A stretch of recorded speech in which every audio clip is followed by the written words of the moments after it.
Most golfers think performance is a two-part equation, talent plus hard work.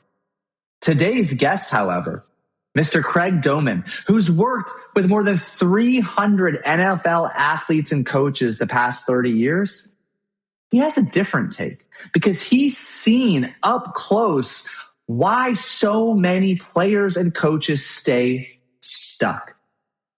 And he's identified the real separator. Mindset is the multiplier, and not the motivational poster version of mindset you might be thinking. Craig means your story, your standards, your ability to play an inside game, and your capacity to detach from outcomes when the moment gets loud. Today's conversation is about what it takes to achieve elite success, to become an elite performer. And our guest, Craig, draws upon, again, 3 decades of negotiating contracts in high stakes, high pressure filled environments with some of the best NFL athletes and coaches. Craig Domann is a man with many hats and chapters of life. He's a seasoned NFL agent who has negotiated more than $500 million in contracts for over 100 NFL draft picks and 300 plus NFL players. He now works with high school and college athletes, representing them for their NIL agreements. With more than 30 years of experience guiding elite athletes and coaches, Craig has reverse engineered the mindset that drives the best to greatness. He's developed a coaching program for coaches, athletes, executives, and entrepreneurs. He's the author of Pro Mindset, Be Your Best in Your Biggest Moments, as well as the host of the Pro Mindset podcast. What a treat this conversation was. So many learning lessons, takeaways that I came away with, and I know you're going to have the same experience. Without further ado, please help me welcome Craig to the show. Craig, 30 years, over 300 NFL athletes and coaches. Tell me 3 things that stand out to you about what it takes to become elite. I'll tell you one. Paul, here's the deal. Everybody feels like their limit to their performance is the sum of God's blessing and their talent. Like, let's take for example, a football player. He's 6'5", 275. He runs a 4.5. He gets off the bus like that. He shows up in middle school, bigger than everybody else. So that's the first part of the algebraic equation. The second part is the training and the hard work they put in. Yeah. And coaches in the NFL, players in the NFL, professional golfers, it doesn't matter what sport it is. Most people believe that is it. So when they struggle, when they don't achieve what they want to achieve, when they want to be better, they start looking for like performance hacks. Yeah, shortcuts. And it can show up in positive areas like nutrition, different ways to train. For golfers, it's like, hey, maybe it's a new swing coach. Maybe it's a new driver. We got to get a new driver every year. One of the most beautiful things about golf is you think the technology makes you. But here's the answer. The answer is in your mindset. Because when you add your God-given ability plus the training and the hard work you put in, and then your mindset, you can actually outperform what people think you should be able to do. That's why guys sometimes don't get drafted. That's why Tom Brady was number 199, and he ends up being the GOAT of the entire league and the history of the league until somebody replaces him at some point in time. But he was 199th pick. So if you're listening and you're 5'10", so you didn't play, you were not, maybe you're a great point guard in basketball, but it's like you had physical limitations because they thought you weren't big enough or you weren't fast enough. Or think about golf. How many people feel inadequate after the first tee box. They hit at 260 and everybody else is hitting at 300. Oh, day's gone. It's over. I'm not enough. It's going to be a long day. Yeah. So if I use mindset as kind of this umbrella term, and there's a collection of all these intangibles that kind of collectively make up somebody who has a strong mindset, what are those specific intangibles that serve as difference makers to achieve next level success? First and foremost, your story. And I feel like everybody's got 3 stories. The first one and the most important one is the one you have with your creator. Why are we here? Why were you born to the family you're born to? And in the 21st century, looking like what you look like. God creates everybody for a purpose. What is yours? That's a story. That's a very important story. The second story everybody's very familiar with, which is your elevator speech. It's your billboard story. It's what you tell people it's what you want people to know about you. So on an airplane, if you're sitting by somebody that looks interesting, you're going to give them a really good version of your billboard story because you want to have a convo with them. If you don't get a good vibe from them, you're going to, I'm just going to New York. I'm going back tomorrow. You don't tell them anything. Yeah. So people think, the billboard story is very dynamic. It changes. But the story that shows up in those Olympic moments, and Olympic moments, the Olympics is going on right now. The Olympic moment is the big moment. Is the story we tell ourselves. It's that inner coach, inner critic that shows up in all its authenticity when it matters the most. So you can say something to yourself like, yeah, I got it today, or I'm a champion, or I'm a badass, or whatever it is. Yeah. On the drive to the country club. But when they they flip the tee to see who's going to tee off first, and you're 4th. And the other 3 guys all hit it straight down the middle over 300, and your max is 260. What is your voice saying to you now? So what I hear as I listen to this is your story about yourself really is a reflection of your belief about yourself, what you're capable of achieving, how you can show up when everyone has outdriven you, your ability to still maintain that relentless belief in yourself. Am I hearing you correctly? It's belief and love. It's self-belief and self-love. Expand on the self-love. Okay, so it's biblical. We're all beautifully made. And we're made perfectly imperfect. But we don't think we're enough. We know intimately all our deficiencies, all our weaknesses, all our things all our failures, all our embarrassments. And we don't forget them. We take them with us everywhere. So let's say, for example, let's go to golf. You've been playing golf for 15 years. Every time you go play, you take 15 years worth of trash with you. Unless you don't. But most people do. But they don't do it intentionally. It just shows up when you're in that Olympic moment. Yeah. And for those of you listening, it in the golf world was that emotional scar tissue. And I've joked before, we've got one hole at Tampa Palms down here in Florida.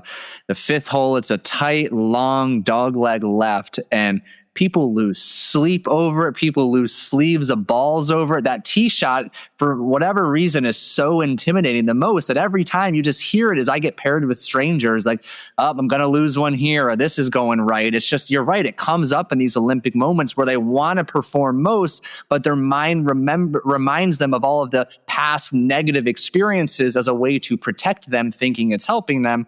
You and I and everybody listening know that logically it is not helping. It is doing the exact opposite. So I'm curious, that belief, clearly a superpower, clearly a separator to get drafted, to land the next big contract.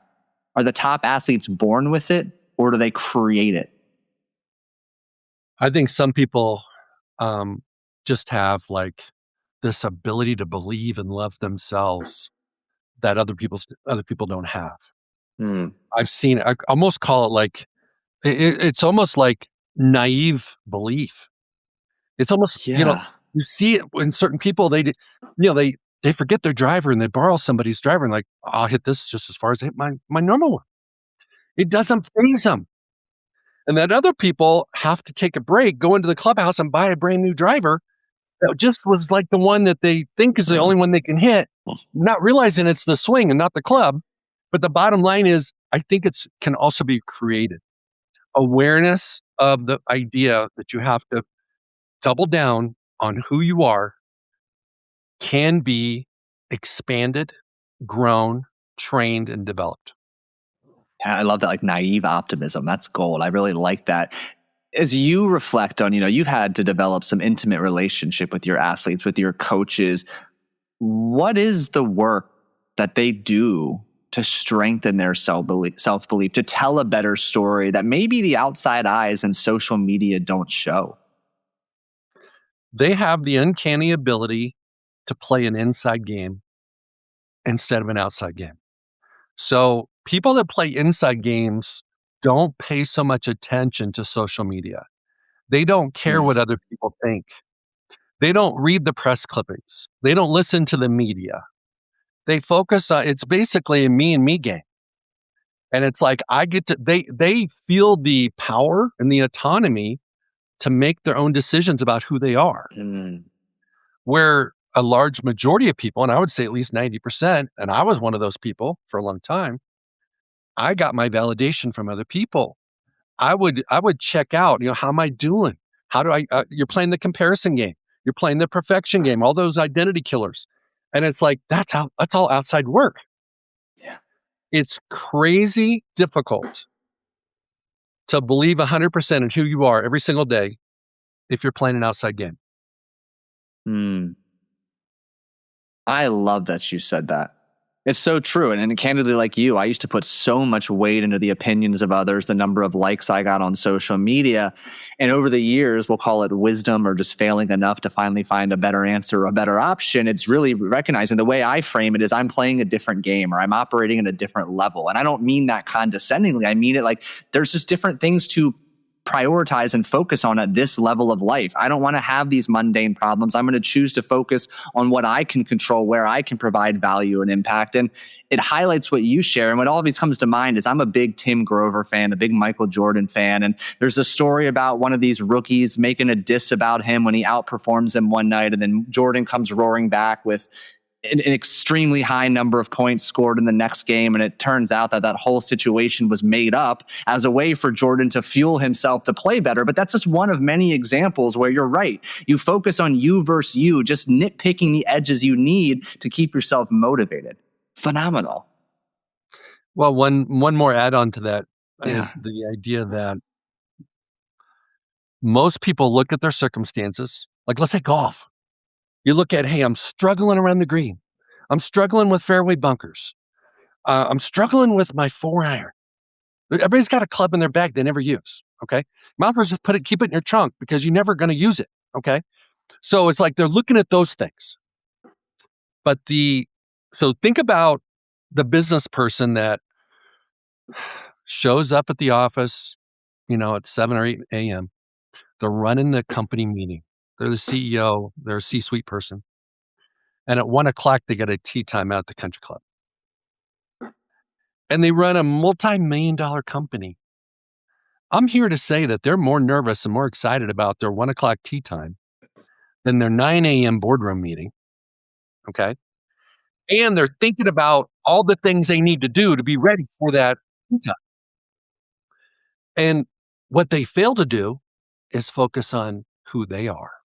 Because when you play an inside game, you do the work on yourself because you show up in that boardroom and you show up on that golf course. You show up in the bedroom. You show up in the living room. You show up everywhere. And so every time you work on you, there's almost like a compounding positive impact because it changes your environment because it changes you. And I would echo, and I think you'd agree, you do the work on yourself, and most importantly, you do it for yourself. Because again, you've faded out that outside noise. You're doing it for you. And that's where I think, and I'll let you speak on your experience too. I see so many people doing what they think is the right work for the wrong reasons. And inevitably, that's an undercurrent of friction and incongruency that bubbles and eventually comes to the surface and leads to some type of emotional blow up, if you will. Has that been your experience as well? Well, just to kind of give you the framework of pro mindset, it's about your story and you've got to rewrite your story. I don't care who you are. I don't care where you're at in life. It doesn't matter how high you are on the org chart at a company. It doesn't matter what your handicap is. You can still improve. And it starts with your story. The second thing is every one of us has standards. So what you talked about was that aspect. People they have systems. They have systems they do breath work. They do cold plunging. They do meditation. They journal. They work out. They have prayer time. They all have these things that guys do. But it's not so much what you do as how you do what you do. So the standards that you exercise in doing the systems you do determines the results of that exercise. Where most people are fooled into the concept that doing the system is going to make me better. And you know what? It probably will. But not as much as if you have a high standard in what you do. That's a phenomenal nuance. I love that you shared that. Really, really neat. And building on that, a slight shift in gears, but it all comes back full circles. So you have likely heard it, even at the top level. People who say they want to be elite, they want to step into that next echelon of success. Yet you and I also know that very few people are willing to pay that price. So from everything you've seen, locker rooms, on the field, in contract negotiations, what's the real cost of elite level success that nobody talks about? I think very few people can go all in, like in poker. If you think about it, you go all in. What's the consequence of that, of revealing the cards? You either get the pot or you're done. Yeah. You're out of the game. Very few people have the guts to go all in poker, and less people have the guts to go all in life. So to truly be elite, you've got to have the courage and the guts to go all in with no safety net. Yeah. So most people, when they jump out of an airplane, they partner with someone that's done it many times. Okay. Only crazy people do it the first time. And the companies can't let you do that because of liability. But what if you said, hey, I'm only going to do it if I can do it by myself? That's going all in. That's the kind of attitude you have to be the best of the best. So I love your poker analogy, and you know this a little bit. My listeners know. Big poker player, played professionally for a couple of years. But what you said, I don't know why it never dawned on me in this way. The act of turning your cards over, if you're playing in a tournament and you're all in, the action's dead, that's vulnerable because sometimes you're making an aggressive move and you might get caught bluffing, or you're trying to leverage your equity, and you might end up looking like you have nothing, or you made a perceived stupid play, which right. I love to connect it back to what you shared is like, sometimes you might encounter being laughed at, judged, criticized for going all in, being vulnerable to express confidently what it is you want. Do it anyway. Oh, here's what's interesting about the Olympics. Most of these athletes have gone all in. And they've spent a whole quad of their life, 4 years of their life, training for a 10-second event in some cases. Yeah. Figure skating is very popular. It's 2 minutes, 4 minutes, depending on short, long program. And and I was watching it last night, and there was a person that I know that I've actually helped. And it's like, bottom line is, they do this in practice all the time. So all they have to do when it matters the most is do what they already know how to do. And a lot of people can't. Why do you think that is? I have my own highlights and ideas that I'm sure complement yours, but I want to get your take. they can't play the game of detachment. They're really, really good at attachment. They bring, it's not the jump. It's not the, hey, you're 150 out and you can hit it 156 or whatever it is most of the time. But when it really matters, you start counting, okay, how much money am I going to win? What notoriety am I going to get? What kind of fame am I going to get?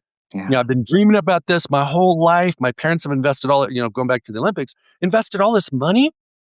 I broke up with a relationship because of this. I've deferred the starting of my business career because of this. It's now no longer a jump. I love that. I was going to answer in your terminology. There's the story changes. Suddenly you're right. The story is about how much money I'm going to make, the opportunity, the sponsors, the accolades, and they lose sight of their purpose. They get that mental interference, the cloudiness, which literally on a psychological level inaccessibility to their subconscious skill development. It's inaccessible. It's hard to get. So they trip on that jump. Like we saw one of the famous male figure skaters do. He fell twice and he was the intense heavy favorite to win. And when somebody, so the pairs that won the gold medal in figure skating were projected to win, but in the short program, they were like 7th or something like that. Okay. And they came back and won because they had nothing to lose. Mm. So the circumstances, even if they didn't have a powerful mindset, the circumstances set it up such that you got nothing to lose. Yeah. When you have nothing to lose, you've completely detached from all outcomes, results. And it's actually easier to be your best. Yes. But what we do is we can, hey, when you can smell the finish line, you get a tight sphincter, you start thinking too much, all these things start happening. And now you can't do your best. Yeah.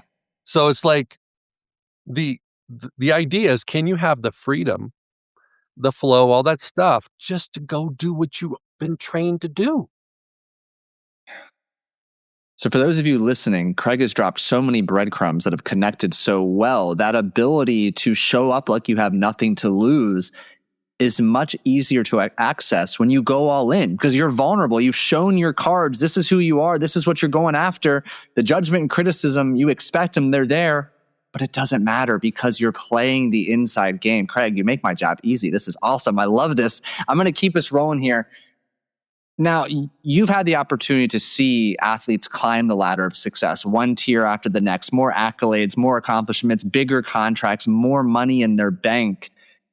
What have you noticed as a pitfall in some of those athletes who feel as if, and I'm using air quotes, they've made it?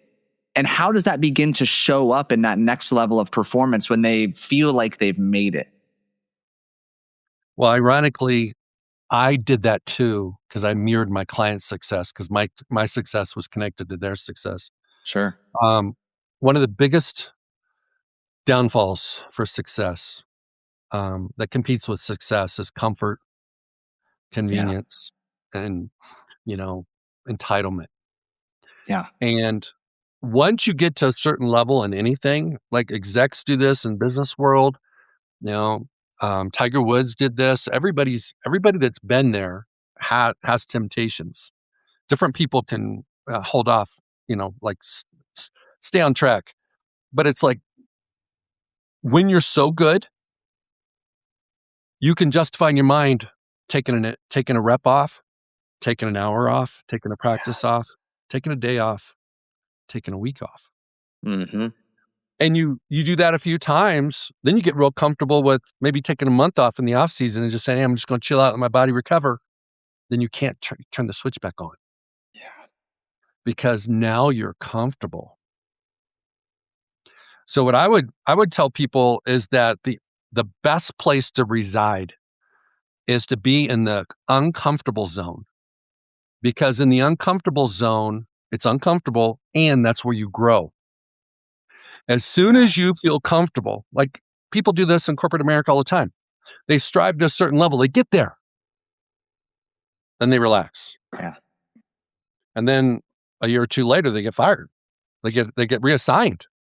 They don't keep moving up. Somebody passes them. their person that they mentored is now their boss because they got comfortable. Let me go one step deeper now. Like I totally agree. Complacency kills. We see it all over social media. Comfort is the enemy of success. What role does rest or rejuvenation play in achieving sustained success? Got to have it, but it's got to be built into your program. That, yes. Okay. And so part of your system is your schedule. Part of your system is your calendar. And you got to build in rest. But it doesn't become the norm. And you don't substitute training for rest. Yeah. You rest. You rest because you don't need to train. You're in a spot in the calendar where you can go do something that's going to burn up energy, or you can rest. I'm resting. That's exactly, and we're on the same page there. And for those of you listening, just to bring some additional clarity, when you get locked in on a goal, you know what needs to be done. Sprinting relentlessly until you achieve it is not the answer. That is a surefire way to achieve burnout and overwhelm. You can sprint intentionally for periods of time. And just like the Olympic athletes who are training with a 4-year calendar, they train hard for a block of time, then they back off the intensity. They train hard. It's strategic. It's intentional. So as you're sitting here listening to Craig share this wisdom and you're contemplating, I don't really know if I need to rest. I don't know if I need to slow down, or maybe I feel guilty when I rest. I take a day off. It is incredibly valuable. It should always just have intentionality to it. And this is why I always come back to, I feel like every conversation, there is so much power, and I'd even argue necessity, in having some type of reflective process on a daily or weekly basis so you can plan the rest or understand as you look back over your day or week how much rest or how much intensity worked well and didn't work well, so you can constantly fine-tune, adjust, and continue moving forward. I would also introduce the concept of pace. Ooh, tell me more. So like rest scares people, especially type A personalities that want to get stuff done. Okay. But pace is something everybody can identify with. So if you're running a marathon and you're running the first mile with 100-meter speed pace, you're going to burn out. And you might not finish the race. And so like even in golf, what does everybody do? They have like in their own mind, depending on the geography in the country, in Tampa, it's a little bit different, but let's say it's a northern part of the country. The first month of golf season, they're at the range, they're at the putting green, they're trying to get all, ramped up. And then by the time August hits, they're burnt out. Hey, you want to go play golf? Oh, bro, I'm good. They're burnt out. Yeah. So the question is, how do you pace yourself so you can be excellent and not get burnt out? And so like in business, if you're up for promotion and you're working on a project, I get it. You might have to work 18 hours a day for a minute. But when that project's done and that phase is over, you got to recalibrate your pace again. And pace doesn't mean convenience. It doesn't mean, quitting. It just means slowing down to be maybe one step ahead. Yeah. Oh, Craig, that's good. I've never thought about it through the word of pace. I will moving forward, and I'm sure I will use this in future discussions. So thank you. And I'll just echo into I love your running analogy, because if we equate running a marathon to the journey of achieving whatever our next big goal is, you're right. If we come out too hot, we don't get there. So maybe the first 10 miles are at a 9-minute pace, and then we're at a 10-minute pace, and then we're at a stretch, we're at an 8-minute pace. And maybe the final 2 were at that 7.5-minute pace. I hope you listening took notes on that. Such a powerful framework that Craig just shared. I want to shift gears, Craig, because this one, as I was doing my research and just hearing more about your approach, was fascinating. So we talked contract negotiations, and you had such a unique role in this because the athlete is getting money, sponsorships, and deals thrown in their face left and right. It's very clouded for them to be able to think long-term, 5, 10 years, their potential family, their legacy. Whereas you, a little bit removed from the situation, you can see that big picture more clearly. So I'm curious, when you were working with an athlete who was so overwhelmed by short-term opportunity and lost sight of the long-term opportunity, how did you help them shift their focus to the long-term success? Well, one of the things that you have to do is build a great pit crew for your client. And, Mm. if you look at motorsports, sometimes I've looked at pictures and there's like Uh-huh. 16 people, Yeah. changing tires, washing the windshield, putting in gas, all the different things. And so the driver doesn't get out of the car. So with the athlete, what do they typically want to do? They want to get out of the car and they want to do everything Mm. and they think Mm. they're competent at everything. But there's in every little alley of like whether it's trust and estates, whether it's retirement planning, whether it's like, you know, liability protection, whatever it is, there's somebody smarter than the athlete. So you Yeah. put together a pit crew. Okay. And then over time, you build trust with your athlete because you can almost see the end of the movie with an athlete if their career is a movie long before the end of the movie, long before Yeah. the end of their career. And you start seeing patterns of behavior and you can almost say this guy's career is going to be like that guy's career. Mm. And it's scary, but because we're talking about humans and predictable behavior, it's true. Yeah. So after you build trust with your clients, you start sharing with them what's coming. And it comes true most of the time. And then the trust goes up.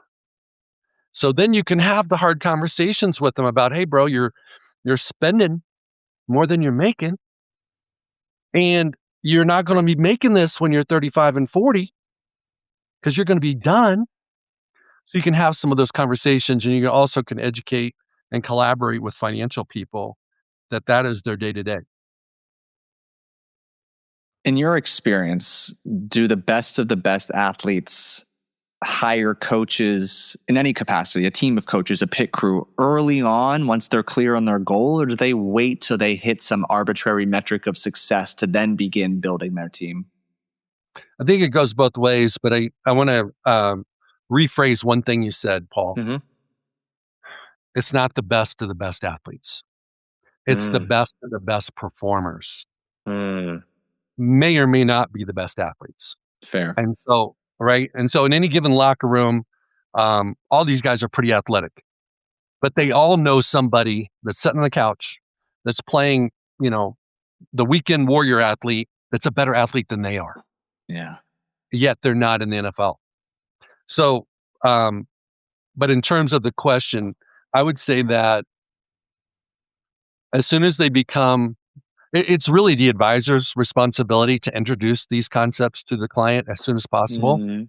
And if you get pushback or resistance, you wait. And because, some guys think, hey, I got $500,000. I don't need a financial advisor yet. Some people got, $10,000 and they want a financial advisor. Yeah. So everybody's different. So you make it available, you introduce it to them, you read the room, so to speak. And when the time's right for any particular individual client, sometimes you go, hey, bro, it's time. We've talked Mm. about this a handful of times. It is now your time to do X, whatever X is. Yeah.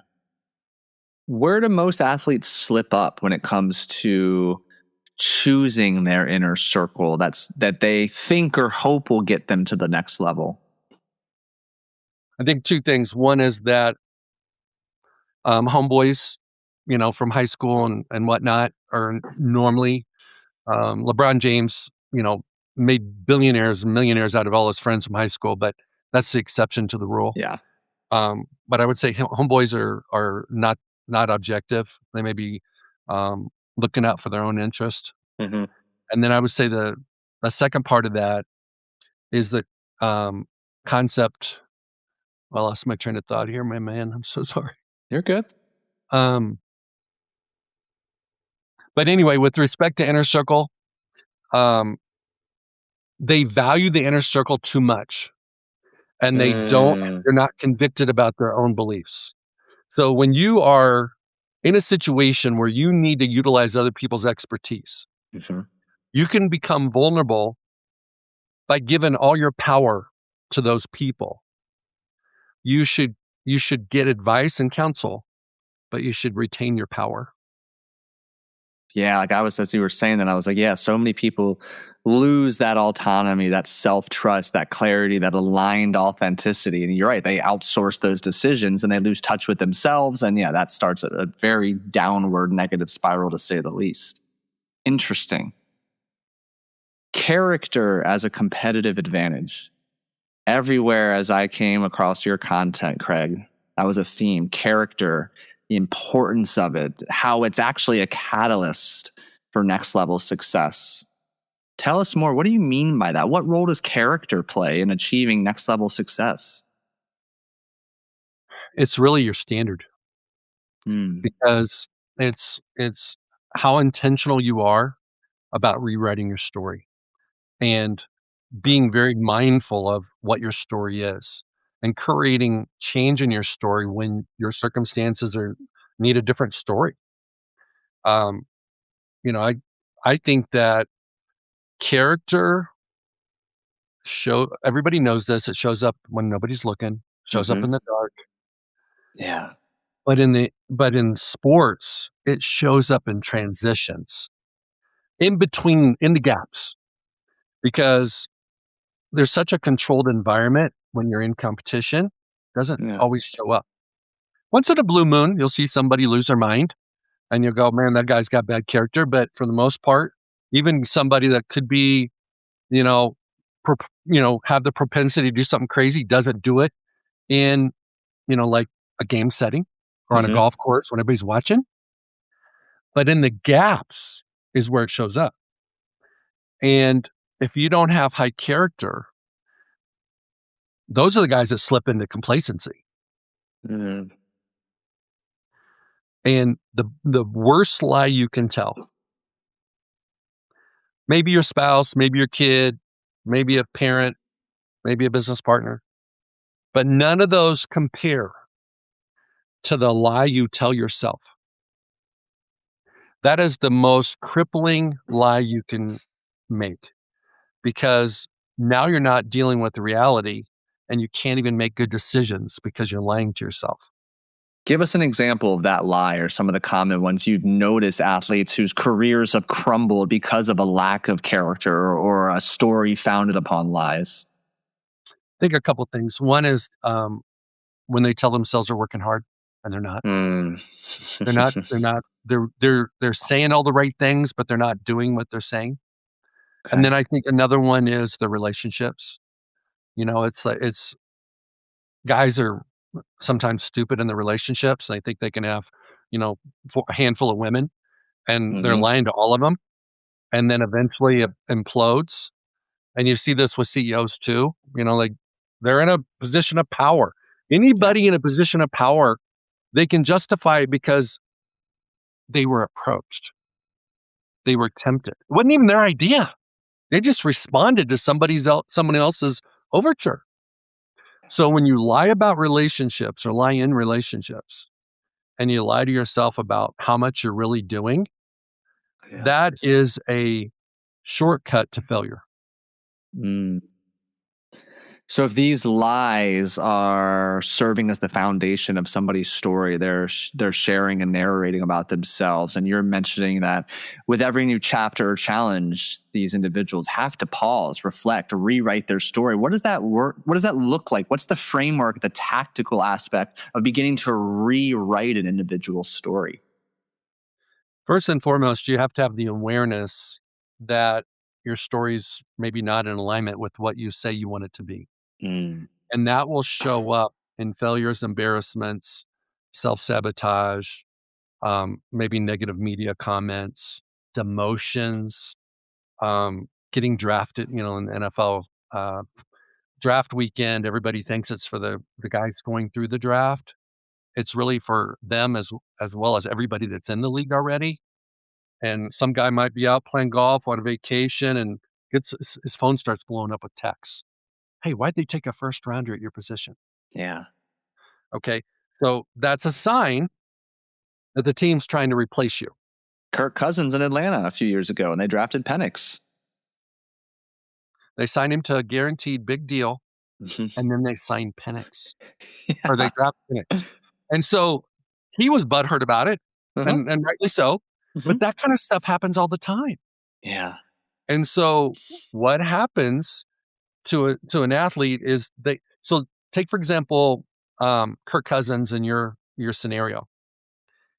If he doesn't rewrite his story after that happened, he's going to not trust his coaches. He's not going to like the Falcons. He's going to have the conversation he's going to have in his own mind is it really worth what I'm doing? I Yeah. got a guaranteed contract anyway. Do I really want to subject my body to all this, potential harm?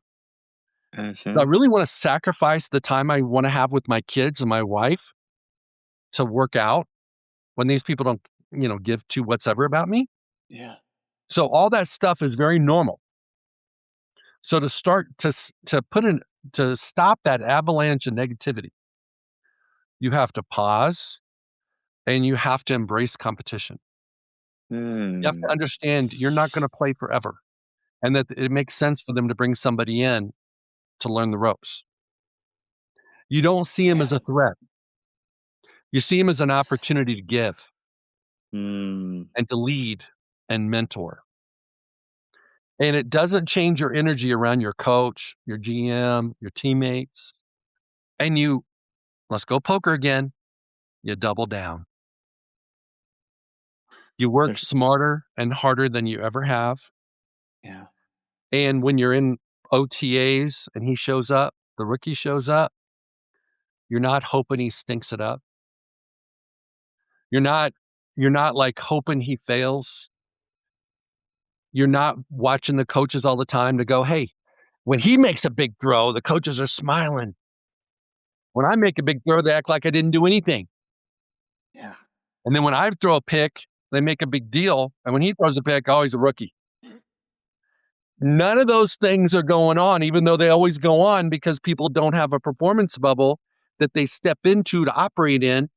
So they're subjected to all that stimuli, which is all normal Mm. stuff. Yeah. I just hear emotional intelligence, emotional maturity. I mean, Kirk's a great example. We'll keep rolling with it. You're right. Like the way you articulated what he had to do to still double down, find that competitive juice and keep him locked in, he had to absolutely rewrite his story. For those of you listening, 99% of you I know identify as the type A, go, go, go, do, do, do. It's one of your superpowers. You will face significant challenge, expected and unexpected in your life. Having that superpower to also slow down, reflect, remain intimately connected with who you are, where you're going, will allow you to more efficiently and effectively navigate and weather those unexpected storms, quickly adapting and rewriting your story to align with that new chapter of life. Craig, this is gold. This is good, good stuff. I'm so grateful our paths crossed. So I'm curious, somebody listening out there, maybe it's the 28-year-old elite golfer. Maybe it's the 35-year-old entrepreneur who is ready to scale his business to 8 figures and beyond. And they're sitting across the table from you and they say, Craig, I want to win at the highest level. What would you tell them to start doing immediately? I think first it's awareness and reflection.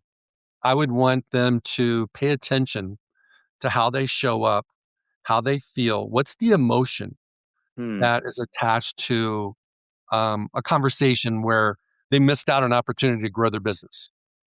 They missed an opportunity to win a golf tournament. Maybe they were the leader after 3 days and everybody's like, man, you got this in the bag. You got 4 strokes ahead. And they're on one of the tours out there and they end up losing the tournament.